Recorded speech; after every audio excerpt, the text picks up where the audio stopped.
Mental health consumers commonly identify religion and spirituality as important factors in recovery process, but most mental health providers don't have training in that, and many are suspicious and cautious about it, or they even stigmatize it when consumers bring it up as symptomatic of psychopathology.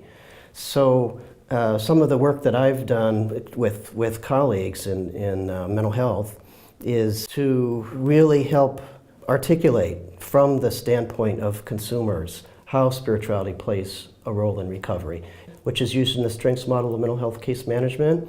So there are several life domains that are used in that assessment. That is the least often used domain and the one that's most unclear to people. So myself and some doctoral student RAs, we had focus group interviews with both providers and consumers to find out how they were addressing spirituality in their work and identify from really concrete life experience what are the best ways to assess spiritual strengths.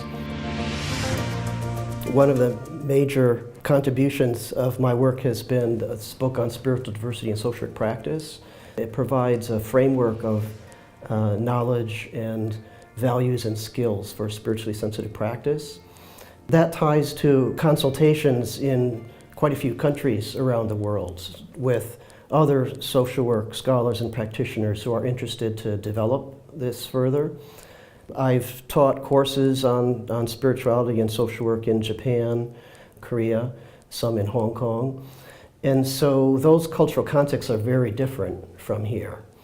And I think that it stretches me and it's exciting and fun, but it also helps provide a more global, cross-culturally appropriate way of thinking about the topic. I've worked with visiting scholars mostly from South Korea, also Japan, Hong Kong, India, South Africa.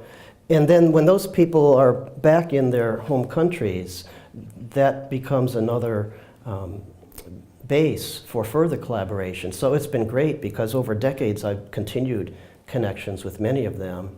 In South Korea, there's about 15 former doctoral students and visiting scholars who are now active there as scholars and administrators. It's really wonderful to see how over many years that kind of thing can develop and grow in various countries.